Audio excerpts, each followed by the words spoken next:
السلام علیکم ورحمۃ اللہ وبرکاتہ۔ الحمد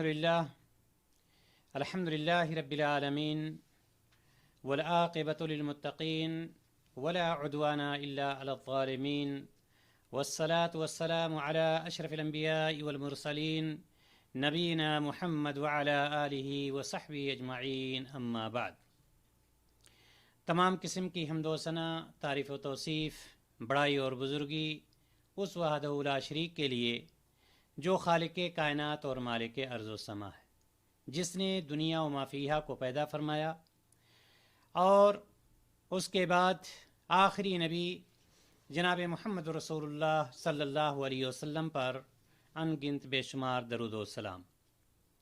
محترم سامعین اور سامعات، جیسا کہ آپ کو معلوم ہے کہ آج ہمارے درس کا موضوع ہے ہر بیماری کا علاج۔ یہ بات بھی کسی سے مخفی نہیں ہے کہ اللہ تبارک و تعالیٰ کی بے پناہ نعمتوں میں سے، بے شمار نعمتوں میں سے ایک بہت عظیم جو نعمت ہے، وہ نعمت ہے صحت اور تندرستی۔ صحت اور تندرستی کا مطلب یہ ہے کہ وہ شخص مرض سے، بیماری سے پاک و صاف ہے۔ اور یہ بھی آپ جانتے ہیں، یہ بہت پرانی کہاوت ہے کہ جان ہے تو جہان ہے، یعنی اگر آپ صحیح سالم ہیں، اگر تندرست ہیں تو بہت ساری چیزوں کا مسئلہ ویسے ہی حل ہو جاتا ہے۔ اگر انسان صحت مند نہ ہو، اگر انسان بیمار ہو، مریض ہو، تو ایسی صورت میں دنیا کی تمام رنگینیاں، دنیا کی تمام زیب و زینت، دنیا کی تمام خوشیاں بیکار اور رائگاں چلی جاتی ہیں، وہ کچھ بھی حاصل نہیں کر پاتا ہے۔ کوئی بھی بیمار شخص ہو، چاہے وہ مرد ہو یا عورت ہو، پڑھا لکھا ہو یا ان پڑھ ہو، سب سے بڑی تمنا، سب سے بڑی خواہش اس شخص کی کیا ہوتی ہے؟ جو شخص بیمار ہوتا ہے، جو شخص مریض ہوتا ہے، اس کی سب سے بڑی جو تمنا ہوتی ہے وہ صحت ہوتی ہے، تندرستی ہوتی ہے۔ صحت اور تندرستی کے علاوہ وہ کچھ نہیں چاہتا جب وہ مریض ہوتا ہے، جب وہ پریشان ہوتا ہے۔ اور یہ بات بھی ہم اچھی طرح سے جانتے ہیں کہ جب کوئی شخص بیمار ہوتا ہے، مریض ہوتا ہے، تو کیا کرتا ہے؟ وہ فوراً ڈاکٹر کی طرف جاتا ہے، اور ڈاکٹر کی طرف جانا بھی چاہیے، چونکہ وہاں سے اس کا علاج ہوتا ہے۔ لیکن اس کا یہ عقیدہ ہونا ضروری ہے، اس شخص کا، اس مریض کا یا اس مریضہ کا، کہ یہ دوا جس ڈاکٹر سے ہم لے رہے ہیں، یہ دوا اسباب میں سے ہے۔ شفا دینے والی ذات کون ہے؟ اللہ تبارک و تعالیٰ کی ذات ہوتی ہے۔ اور یہ بات ہم اچھی طرح سے جان لیں کہ ہمارے دنیا میں جتنے بھی مسائل ہوں، ہر شخص کے پاس کوئی نہ کوئی مسئلہ ہوتا ہے، چھوٹے مسائل، بڑے مسائل، سارے مسائل اور ساری بیماریوں کا حل دنیا میں ہر شخص کے، سارے مسائل کا حل، ساری بیماریوں کا حل اگر کہیں پر ہے تو نبی کریم صلی اللہ علیہ وسلم کی دعاؤں میں موجود ہے۔ اگر وہ شخص اپنے مسائل کا حل، اپنی بیماریوں کا حل نبی کریم صلی اللہ علیہ وسلم کی دعاؤں میں تلاش کرتا ہے تو یقیناً وہاں پر وہ موجود پائے گا اور اس سے وہ فائدہ اٹھائے گا۔ چونکہ ہمارا یہ عقیدہ ہونا چاہیے کہ جو شخص مرض کے وقت، پریشانی کے وقت، بیماری کے وقت ڈاکٹر کے پاس جاتا ہے اور ڈاکٹر جو گولیاں دیتا ہے اس سے اس کو شفا یابی ملتی ہے، اس شخص کا یہ عقیدہ ہونا چاہیے کہ ڈاکٹر کی اس گولی میں شفا یابی اسی ذات نے رکھی ہے جو ذات دعائیں پڑھنے سے شفا یابی عطا کرتی ہے۔ وہی ذات ہے کہ دعائیں پڑھنے سے، جو دعائیں جناب محمد رسول اللہ صلی اللہ علیہ وسلم نے ہمیں سکھائی ہیں، جب کوئی شخص دعائیں پڑھتا ہے اور اس کو شفا یابی ہوتی ہے، وہی ذات ہے جس نے ان گولیوں میں، ڈاکٹر کی گولیوں میں شفا یابی رکھی ہے، کوئی دوسری ذات نہیں۔ ڈاکٹر اپنی طرف سے کسی کو شفا یاب نہیں کرتا ہے، ڈاکٹر دوا دیتا ہے، شفا یابی اللہ تبارک و تعالیٰ کے ہاتھ میں ہوا کرتی ہے۔ اگر آپ نبی کریم صلی اللہ علیہ وسلم کی سیرت کا مطالعہ کریں گے تو آپ کو یہ بات ملے گی کہ جب بھی کوئی پریشان شخص یا مریض شخص یا مقروض شخص آپ صلی اللہ علیہ وسلم کے پاس آتا تو نبی کریم صلی اللہ علیہ وسلم اس کو دعائیں سکھاتے تھے. جو مریض ہوتا تھا اس کو بھی، جو پریشان ہوتا تھا اس کو بھی، جو مقروض ہوتا تھا اس کو بھی، جو کچھ لوگوں سے دوچار ہوتا تھا حاسدوں سے یا کسی سے اس کو بھی نبی کریم صلی اللہ علیہ وسلم اس کو دعائیں سکھاتے تھے اور اس پر پابندی کرنے کا حکم دیتے تھے کہ اس پر پابندی کرو. مشہور صحابی ہیں حضرت عثمان بن ابی العاص رضی اللہ تعالی عنہ. نبی کریم صلی اللہ علیہ وسلم کے پاس حاضر ہوتے ہیں اور کہتے ہیں کہ اے اللہ کے رسول صلی اللہ علیہ وسلم، جب سے ہم نے کلمہ پڑھا ہے اس وقت سے میں اپنے جسم میں درد محسوس کرتا ہوں. محترم سامعین اور سامعات، میں یہ بتلانا چاہتا ہوں کہ تمام بیماریوں کا علاج نبی کریم صلی اللہ علیہ وسلم کی دعاؤں میں موجود ہے. میں یہ نہیں کہتا کہ ڈاکٹر کے پاس نہیں جانا چاہیے، قطعاً میرا یہ مقصد نہیں. ڈاکٹر کے پاس جانا چاہیے، علاج کرانا چاہیے، دوائیں لینی چاہیے، لیکن ساتھ ہی ساتھ ہمیں جناب محمد رسول اللہ صلی اللہ علیہ وسلم کی سنت پر بھی عمل کرنا چاہیے. چونکہ شفا یابی جس ذات نے ڈاکٹر کی گولیوں میں رکھی ہے وہی ذات ان دعاؤں کے پڑھنے سے شفا یابی عطا فرماتی ہے. نبی کریم صلی اللہ علیہ وسلم کے پاس ایک صحابی جن کا نام عثمان بن ابی العاص رضی اللہ تعالی عنہ تشریف لاتے ہیں اور کہتے ہیں کہ اللہ کے رسول صلی اللہ علیہ وسلم، جب سے ہم نے کلمہ پڑھا ہے اپنے جسم میں درد محسوس کرتا ہوں، مجھے درد ہوتا رہتا ہے اور یہ مجھے بہت ستا رہا ہے، پریشان ہوتا ہوں. تو نبی کریم صلی اللہ علیہ وسلم نے صحابی سے کہا کہ جہاں جس جسم کے جس جگہ پر درد ہے، جس عضو پر درد ہے، اپنے دائیں ہاتھ کو وہاں پر رکھو. عثمان بن ابی العاص رضی اللہ تعالی عنہ نے اپنے ہاتھ کو، دائیں ہاتھ کو اس جگہ پر رکھا. آپ صلی اللہ علیہ وسلم نے فرمایا کہ 3 مرتبہ کہو بسم اللہ بسم اللہ بسم اللہ. عثمان بن ابی العاص رضی اللہ تعالی عنہ 3 مرتبہ کہتے ہیں بسم اللہ بسم اللہ بسم اللہ. اور اس کے بعد آپ صلی اللہ علیہ وسلم نے فرمایا کہ 7 مرتبہ پڑھو، 4 اور 3 7 مرتبہ پڑھو اعوذ بعزت اللہ وقدرتہ. کیا فرمایا؟ کہ پڑھو اعوذ بعزت اللہ وقدرتہ من شر ما اجد واحاذر. آپ صلی اللہ علیہ وسلم نے فرمایا کہ اس دعا کو 7 مرتبہ پڑھو، یعنی یہ کہ اعوذ بعزت اللہ وقدرتہ، میں اللہ کے جلال اور اس کی قدرت کی پناہ طلب کرتا ہوں. من شر ما اجد واحاذر، اس بیماری کے شر سے جو مجھے اس وقت لاحق ہے اور جس کے آئندہ لاحق ہونے کا خدشہ ہے. دوبارہ سن لیجئے کیا فرمایا آپ صلی اللہ علیہ وسلم نے؟ اے عثمان، جس عضو پر آپ کے درد ہو رہا ہے، جس عضو میں درد ہو رہا ہے، اپنے دائیں ہاتھ کو وہاں پر رکھو اور 3 مرتبہ کہو بسم اللہ، اور اس کے بعد پڑھو اعوذ بعزت اللہ وقدرتہ من شر ما اجد واحاذر. عثمان بن ابی العاص رضی اللہ تعالی عنہ فرماتے ہیں کہ جناب محمد رسول اللہ صلی اللہ علیہ وسلم کے حکم کی تعمیل میں، آپ کی نصیحت پر میں اس پر عمل کرتا رہا، میرا عمل اس پر جاری رہا، میں عمل کرتا رہا. چند دنوں کے بعد میرے وجود سے درد بالکل ختم ہو گیا. کافی دنوں سے، بلکہ بعض حدیثوں میں آتا ہے کہ ایسا لگتا تھا یہ درد مجھے ہلاک کر دے گا، میں پریشان ہوتا تھا. لیکن عثمان بن ابی العاص رضی اللہ تعالی عنہ نے جناب محمد رسول اللہ صلی اللہ علیہ وسلم کی اس نصیحت پر عمل کیا اور فرماتے ہیں کہ آپ کے بتائے ہوئے طریقے کے مطابق میں عمل کرتا رہا اور وہ درد مجھ سے ختم ہو گیا. मोहतरम सामीन और सामियात, हमारा और आपका अकीदा होना चाहिए।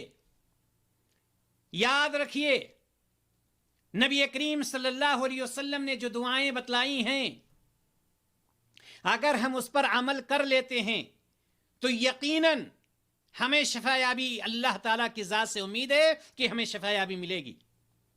एक और हदीस आती है, नबी करीम सल्लल्लाहु अलैहि वसल्लम इरशाद फरमाते हैं कि अगर किसी शख्स ने किसी मरीज की इयादत की, किसी मरीज की इयादत की, यानी उसको देखने के लिए गया, उसको पता चला कि फलां शख्स बीमार है, उसको देखने के लिए जाता है, उसकी इयादत के लिए जाता है, नबी करीम सल्लल्लाहु अलैहि वसल्लम इरशाद फरमाते हैं, अगर उस मरीज का वक्त यानी मौत की घड़ी वो नहीं है, मौत की घड़ी वो नहीं है जिस वक्त वो इयादत करने के लिए गया है, यानी मौत की घड़ी बिल्कुल करीब नहीं आ गई है, तो आप सल्लल्लाहु अलैहि वसल्लम इरशाद फरमाते हैं कि उस इयादत में अगर किसी ने 7 बार ये दुआ पढ़ी तो वो फौरन शफायाब हो जाएगा, उठकर चलने लगेगा, दर्द उसका दूर हो जाएगा,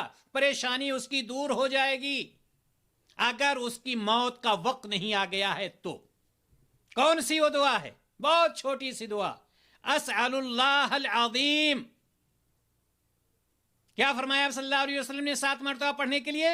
अस्अलुल्लाहल अज़ीम रब्बल अर्शिल अज़ीम अन यशफियका। बस 7 मरतबा। जब हम किसी मरीज के लिए के पास जाएं और अगर उसके मौत का वक्त वो नहीं है, अगर हमने 7 बार इसको पढ़ दिया इखलास के साथ, रियाकारी से हटकर अल्लाह ताला की रजा और खुशनुदी के लिए, नबी करीम सल्लल्लाहु अलैहि वसल्लम के बताए हुए तरीके के मुताबिक आपकी सुन्नत की इत्तिबा करते हुए क्या पढ़ा? अस्अलुल्लाहल अज़ीम रब्बल अर्शिल अज़ीम अन यशफियक। क्या तर्जुमा है इसका? क्या माना है इसका? मैं अजमत वाले अल्लाह, अस्अलुल्लाहल अज़ीम, मैं अजमत वाले अल्लाह, रब्बल अर्शिल अज़ीम, और अजीम अर्श के मालिक से दुआ करता हूं, अन यशफियका, कि तुझे शफायाब कर दे, तुझे शफायाब कर दे, वो तुम्हें अच्छा कर दे। ये शख्स जब 7 मरतबा ये दुआ पढ़ता है तो नबी करीम सल्लल्लाहु अलैहि वसल्लम इरशाद फरमाते हैं कि वो शख्स अगर मौत की घड़ी नहीं है, अगर उसी वक्त उसको मौत आने वाली नहीं है, कोई भी बीमारी हो, जैसा कि मैंने बताया हर बीमारी का इलाज, कोई भी बीमारी हो, छोटी हो, बड़ी हो, जाहिरी हो, बातनी हो, कोई भी बीमारी हो, नबी करीम सल्लल्लाहु अलैहि वसल्लम इरशाद फरमाते हैं कि अल्लाह तबारक व तआला उसको शिफा याबी अता फरमा देगा। मोहतरम हजरात व ख़वातीन, आप बतलाइए, मैंने अभी हदीस पढ़ी उस्मान बिन अबिल आस रज़ी अल्लाह तआला अन्हु की एक, और दूसरी दुआ ये पढ़ी मैंने, और मैंने ये बतलाया, और जैसा कि उस्मान बिन अबिल आस रज़ी अल्लाह तआला अन्हु कहते हैं कि चंद दिनों अमल करने के बाद मेरा दर्द खत्म हो गया, मेरी बीमारी खत्म हो गई, सेहतयाब हो गए। लेकिन हम सेहतयाब क्यों नहीं होते? सवाल यहां पर यह है, आखिर वजह क्या है कि हम सेहतयाब नहीं होते? ये आलीशान दुआएं हम पर असर क्यों नहीं करती हैं? जनाब मोहम्मद रसूलुल्लाह सल्लल्लाहु अलैहि वसल्लम से साबित दुआएं ये हम पर असर क्यों नहीं करती? याद रखेंगे, इसके 2 बुनियादी वजूद हैं, 2 बुनियादी वजूहात हैं इसके। 2 वजहों की वजह से तकरीबन दुआएं कबूल नहीं होती।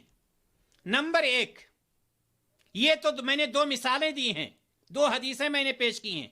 अगर आप हदीसों की किताबों को पढ़ेंगी तो तकरीबन जनाब मोहम्मद रसूलुल्लाह सल्लल्लाहु अलैहि वसल्लम ने हर बीमारी के लिए दुआएं बतलाई हैं, और बहुत सारी दुआएं ऐसी हैं कि अगर उसको पढ़ लीजिए तो सारी बीमारियों से आपको निजात मिल जाती है।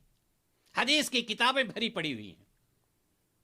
मैं ये बतला रहा था कि यही दुआएं हम पढ़ते हैं और सेहतयाब क्यों नहीं होते। इसके बुनियादी 2 वजूहात हैं। नंबर 1, दुआओं को हम यकीन और एतमाद से नहीं पढ़ते, हमारा भरोसा ही नहीं होता है, एतमाद ही नहीं होता है। क्यों? इसलिए कि हमारा एतमाद, हमारा भरोसा डॉक्टरों की गोलियों पर होता है।